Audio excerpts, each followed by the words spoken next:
So ayan mga kapatid, no? So nandito tayo sa may Gutamco, Leon Garcia, no? Sa isang sunog dito. So nandito tayo sa isang residente na hindi talaga medyo naapektuhan yung bahay nila, no? So ayan, nag-ask tayo ng permission dito para makakuha tayo ng buong coverage, no, ng pinsala ng sunog dito sa may Leon Garcia. So ayan mga kapatid, no? So kita natin almost mga 500 yata yung mga bahay dito na apektuhan sa pinsala, no? So ayan, nakita natin may usok pa kasi mga quarter to 1 kagabi, no, nagsisimula.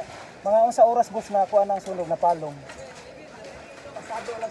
So past 5 AM, no? So ayan, no, medyo talagang from 1, 2, 3, 4. So almost 4 hours yung ano.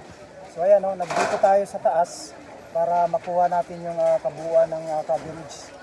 Ayan. So talagang New Year pa naman, no? So timing na ano, talagang nakakalungkot na sa mga residente dito. So ito yung sa itong simbahan niya, boss. San Vicente, John Baker yan, may mas basket. Saka may basketball court sila dito. So gabi ito nangyayari, no, umaga. So mas malakas ang hangin, boss.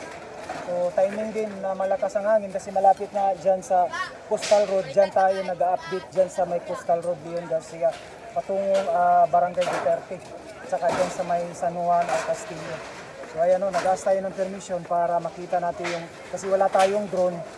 So kasi bibili pa tayo. So ito yung nakikita natin ngayon, no? So ayan.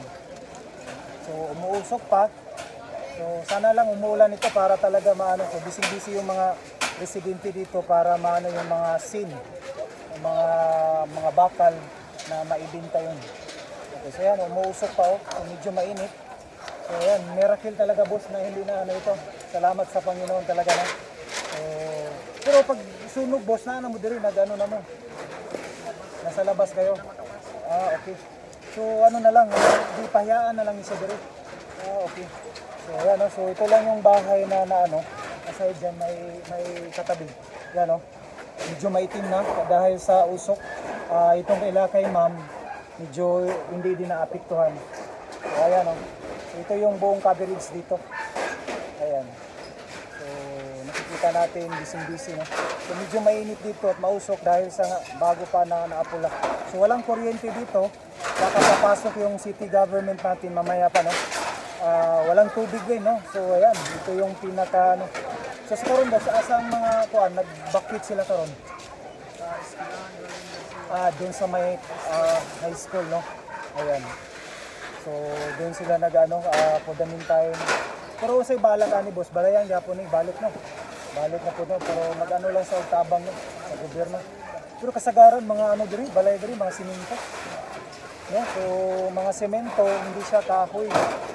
So ayan, no, nakikita natin. Okay. So ayan, hanggang dito tayo mga kapatid, no? Hanggang susunod muli. Maraming salamat sa panonood. At least naibigay ko sa inyo yung information dito sa Leon Garcia na nangyayaring sunog dito. Ayan. So medyo mainit na. Pumunta talaga tayo dito. Hindi natin alam. Actually malapit lang tayo pero hindi natin alam, no? Kasi kanina paglabas natin sa field, nabalitaan natin ito sa Facebook, no? So ayan, no? So at least na-update ko kayo mga kapatid. Ayan. Okay, thank you so much. Don't forget to subscribe, like, and share. Bye!